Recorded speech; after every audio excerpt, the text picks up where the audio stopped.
નમસ્કાર ગુજરાત દેશ અને દુનિયાના અત્યારના તાજા અને મહત્વપૂર્ણ સમાચારોની માહિતી મેળવીએ તો નેતાને 6 વર્ષ માટે કરવામાં આવ્યા છે સસ્પેન્ડ। આખરે કોંગ્રેસે કાર્યવાહી કરતા સુરતના કોંગ્રેસના ઉમેદવાર હતા એવા નિલેશ કુંભાણીને પક્ષમાંથી સસ્પેન્ડ કર્યા છે। ઉમેદવારી ગયા બાદ તેઓ હાલ લાપતા છે। તેમના ટેકેદારોને પોલીસે વલસાડથી ઝડપી લીધા છે, પણ કુંભાણીનો કોઈ અત્તોપત્તો નથી। ઉલ્લેખનીય છે કે તેમની ઉમેદવારી રદ થયા બાદ સ્થાનિક કોંગ્રેસના નેતાઓ અને કાર્યકર્તાઓની અંદર રોષ ફાટી નીકળેલો જોવા મળ્યો છે। તેમના કારણે વગર ચૂંટણીએ એક બેઠક કોંગ્રેસ પાસેથી જતી રહી છે, અને જેનો રોષ હાલ કોંગ્રેસની અંદર જોવા મળ્યો છે। ને આ રોષને ધ્યાનમાં રાખતા કોંગ્રેસમાંથી નિલેશ કુંભાણીને 6 વર્ષ માટે સસ્પેન્ડ કરવામાં આવ્યા છે।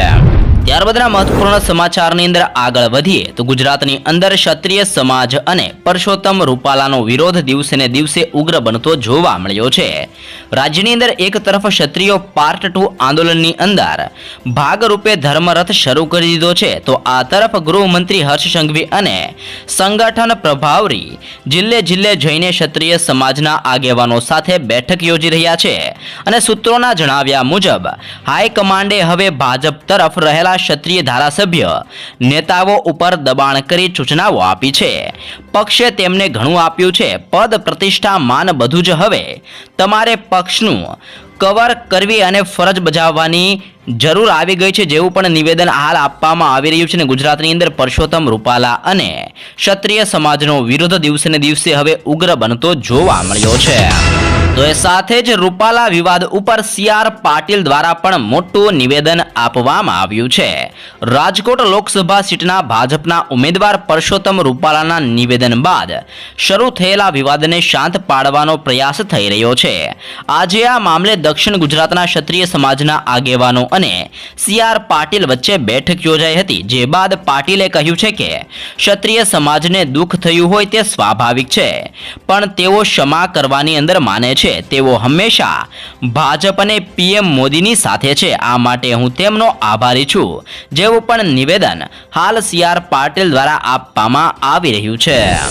તો એ સાથે જ રાજ્યના અનેક વિસ્તારોની અંદર વરસાદ પણ જોવા મળ્યો છે। હવામાન વિભાગની આગાહીના માહોલ વચ્ચે આજે ગુજરાતની અંદર ઠેર ઠેર જગ્યા ઉપર વરસાદ વરસ્યો છે।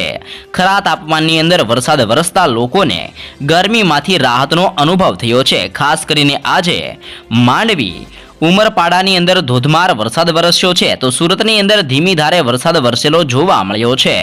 ભાવનગરની અંદર પણ ઝરમર વરસાદ વરસ્યો છે। 45 ડિગ્રી તાપમાનની અંદર શેકાતા લોકોને વરસાદના કારણે રાહત મળી છે, અને તમારા વિસ્તારની અંદર વરસાદ છે કે નહીં જે પણ કોમેન્ટ કરીને જરૂર જણાવજો।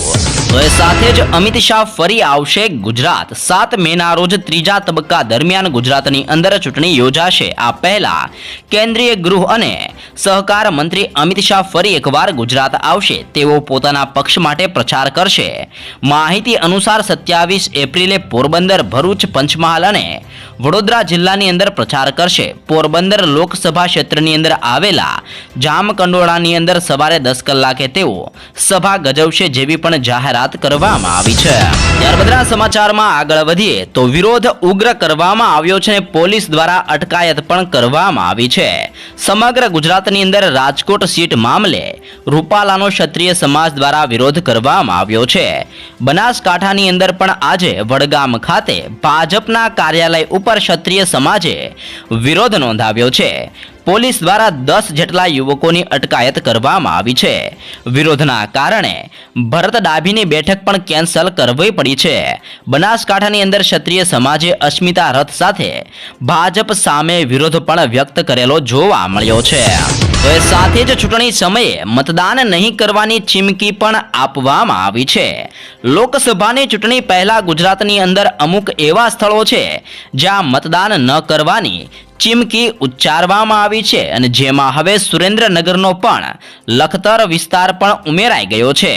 અહીં પ્રાથમિક સુવિધાઓનો અભાવ છે, જેથી જ્યાં સુધી આ સમસ્યાનો ઉકેલ નહીં આવે ત્યાં સુધી મતદાન નહીં કરવાની ચીમકી ઉચ્ચારવામાં આવી છે।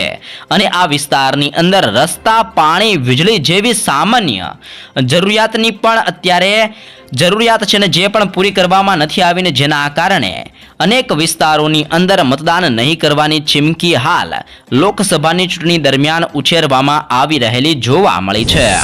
તો એ સાથે જ અહેમદાબાદથી રાજકોટ ફક્ત 2 કલાકમાં કેન્દ્રીય રેલવે મંત્રી અશ્વિની વૈષ્ણવે આજે એક દિવસીય રાજકોટ મુલાકાતે હતા અને અહીં ચેમ્બર ઓફ કોમર્સ દ્વારા આયોજિત કાર્યક્રમની અંદર તેમણે રેલવે પ્રવાસીઓ માટે મોટી જાહેરાત કરી છે. તેમણે કહ્યું છે કે આગામી સમયની અંદર વંદે સ્લીપર અને વંદે મેટ્રો ટ્રેન શરૂ કરાશે, જે અહેમદાબાદ અને રાજકોટ વચ્ચે ઝડપથી કનેક્ટિવિટી ઉપલબ્ધ થશે, જેથી અહેમદાબાદ અને રાજકોટ વચ્ચેની મુસાફરી માત્ર 2 કે 2.5 કલાકની અંદર પૂરી થઈ જશે, જેવું પણ મોટું નિવેદન કેન્દ્રીય રેલવે મંત્રી દ્વારા આપવામાં આવ્યું છે. ત્યારબાદના સમાચારમાં આગળ વધીએ તો ખેડૂતોને લઈને વિરોધ કરવામાં આવી રહ્યો છે. ડુંગળીની નિકાસ ઉપર પ્રતિબંધ છતાં કેન્દ્ર સરકારે એવો નિર્ણય કર્યો છે જેથી ગુજરાતના ખેડૂતોને લાભ થયો છે. આ ફાયદો જોઈને હવે મહારાષ્ટ્રના ખેડૂતો દ્વારા પણ વિરોધ દર્શાવવામાં આવ્યો છે. કેન્દ્ર સરકારે 2000 ટન સફેદ ડુંગળીની નિકાસની મંજૂરી આપી છે અને જેનો ફાયદો ગુજરાતના ખેડૂતોને થશે, કારણ કે ગુજરાતની અંદર સફેદ ડુંગળીની ખેતી વધુ થાય છે. મહારાષ્ટ્રના ખેડૂતોનો આરોપ છે કે ચૂંટણી સમયે સરકારે ગુજરાતના ખેડૂતોને ખુશ કરવાનો પ્રયાસ કર્યો છે, ને જેના કારણે સફેદ ડુંગળીની નિકાસ માટે મંજૂરી આપવામાં આવી છે, ને જે જોઈને મહારાષ્ટ્રના ખેડૂતો દ્વારા વિરોધ પણ કરવામાં આવી રહ્યો છે. તે ઉપરાંત સોના અને ચાંદીના તાજા ભાવોની માહિતી મેળવીએ તો છેલ્લા 3-4 દિવસની અંદર સોના અને ચાંદીના ભાવની અંદર ઘટાડો જોવા મળ્યો છે, પરંતુ આ વર્ષે અત્યાર સુધીની અંદર સોનું 8,489 રૂપિયા મોંઘું થયું છે. 1 જાન્યુઆરી 2024ના રોજ સોનું 63,352 રૂપિયા પ્રતિ 10 ગ્રામ ઉપર હતું, જે અત્યારે 71,841 રૂપિયા ઉપર 10 ગ્રામ ચાલી રહ્યું છે. જ્યારે 1 જાન્યુઆરી 2024ના રોજ ચાંદી 73,395 રૂપિયા પ્રતિ કિલોએ હતી, જે અત્યારે 80,776 રૂપિયા પ્રતિ કિલો ઉપર ચાલી રહી છે. આમ સોના અને ચાંદી બંનેના ભાવોની અંદર ધરખમ વધારો પણ જોવા મળ્યો છે. તે ઉપરાંત ગુજરાત એટીએસને પણ મોટી સફળતા મળી છે. ગુજરાતની અંદર ગેરકાયદેસર હથિયાર મામલે એટીએસને સફળતા મળી છે. 25 પિસ્તોલ અને કેટલાક જીવતા કારતૂસ સાથે 5 લોકોની ધરપકડ કરવામાં આવી છે. રાજ્ય બહારથી મુન્નાવર નામના શખ્સ પાસેથી હથિયાર ગુજરાત આવતા હતા. ટ્રાવેલ્સની અંદર ડ્રાઈવર સાથે સાંઠગાંઠ કરી હથિયારો વિવિધ સ્થળ ઉપર પહોંચાડવામાં આવતા હતા. સુરેન્દ્રનગર અને અમરેલીમાંથી પણ કેટલાક હથિયારો મળી આવ્યા છે. પીએમ મોદીની મુલાકાત અને ચૂંટણી પહેલા હથિયારો મળતા હાલ આ ચર્ચાનો વિષય બનેલો જોવા મળ્યો છે. તે ઉપરાંત એમએલએના ઘર ઉપર ફાયરિંગ કરવામાં આવ્યું છે ને એકનું મોત પણ થયું છે. લોકસભા ચૂંટણી વચ્ચે છત્તીસગઢ રાયપુરની અંદર પૂર્વ એમએલએ દેવતી કર્માના બંગલાની અંદર ફાયરિંગ થયું છે. હુમલાની અંદર એક પોલીસ કર્મીનું મોત થયું છે, જ્યારે એક જવાન ઘાયલ થયો છે. દેવતી સ્વર્ગસ્થ મહેન્દ્ર કર્માની પત્ની છે, જે બસ્તર ટાઈગર નામથી ફેમસ છે. કોંગ્રેસના નેતા મહેન્દ્રએ છત્તીસગઢની અંદર નક્સલવાદીઓ વિરુદ્ધ સલવા જુડુમ શરૂ કર્યું છે, જે 25 મે 2023ના રોજ મહેન્દ્ર કર્માની નક્સલવાદીઓએ ખીરામ હુમલાની અંદર નિર્દયતાથી હત્યા કરી હતી અને હવે એમએલએના ઘર ઉપર ફાયરિંગ કરવામાં આવ્યું છે, ને જેમાં એક પોલીસ કર્મચારીનું ઘટના સ્થળ ઉપર જ મોત થયેલું જોવા મળ્યું છે. ત્યારબાદના સમાચારમાં આગળ વધીએ તો પોલીસ ભરતી ઉમેદવાર માટે પણ ખાસ સૂચના બહાર પાડવામાં આવી છે. ગુજરાત પોલીસ ભરતી બોર્ડ દ્વારા કોન્સ્ટેબલ અને સબ કોન્સ્ટેબલ સહિત કુલ 12,472 પદ માટે ભરતી માટેની જાહેરાત કરવામાં આવી છે. પીએસઆઈની ભરતી માટે પણ અત્યાર સુધી 8.63 લાખ અરજીઓ આવી છે અને જેમાંથી 7.11 લાખ અરજીઓ કન્ફર્મ થઈ ગઈ છે અને હજી પણ 1.5 લાખ અરજી કન્ફર્મ થવાની બાકી છે. ઉમેદવારોને કહેવામાં આવ્યું છે કે તેઓ જલ્દી જ પોતાના ડોક્યુમેન્ટ અપલોડ કરે. હાલની અંદર રોજની 25,000 જેટલી નવી અરજીઓ પણ આવી રહી છે. તે ઉપરાંત બર્ડ ફ્લૂનો ઘાતક વાયરસ પણ ગાયના દૂધમાંથી મળી આવ્યો છે. નિષ્ણાંતોએ H5N1 બર્ડ ફ્લૂને લઈને ખૂબ જ ચિંતિત છે. જો તેમનું માનીએ તો આ રોગ કોવિડ કરતાં પણ વધારે જોખમી બની શકે છે.